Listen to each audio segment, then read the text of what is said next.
Tara, ukay sa Cubao, part 23. Let's go!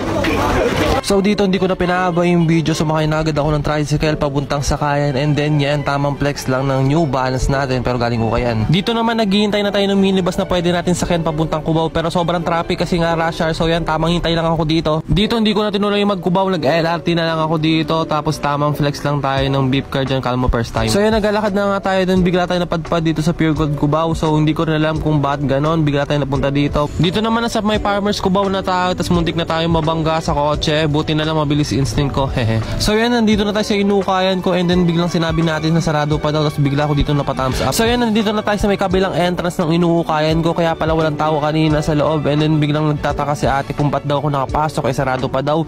So yan, makikita nyo dito na ang daming selector na nag-uukay dito sa Cubao na Inukayan ko, and then ayan, hinihintay na lang namin na buksan ni kuya yung pinto para makapasok na kami. Dito naman nagkukulitan yung mga selector, pero hindi ako nakikisali sa ganyan, kaya pinapabayaan ko na lang sila. And then ayan, binuksan din ni kuya yung pinto at nagpaunahan na kami mga selector para makukuha ng damit. So ito na mga nakita natin. So nakakita tayo ng anti-social social club, pero may crack print harap tsaka likod, kaya iniwan natin. Ito naman nakakita tayo ng Tommy na knitted na denim. Ito naman Nike na ACG, pero iniwan natin kasi cat tag siya.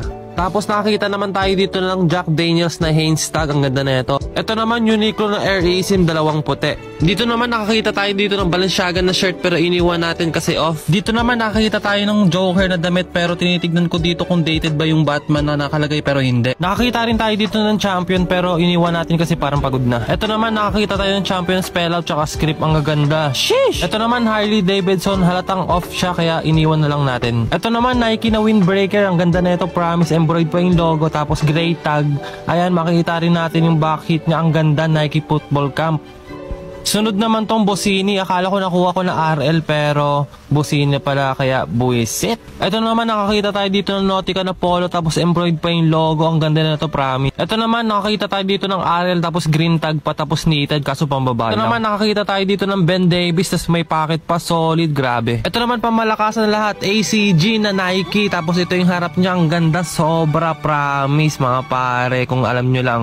Sheesh! So yun, naglalakad na tayo, tapos ito yung mga naka-shout natin, tapos bigla akong may nakita, kaso Sogo pala, pero hindi tayo pwede yan kasi may pasok ba. So uwi na tayo. So yun mga saga, nakasakay na tayo, hanggang dito na lang. Maraming salamat sa panonood. So follow nyo ako sa IG, Facebook, tsaka sa TikTok at Saga Trip Apparel. Yun lang, maraming salamat. Peace!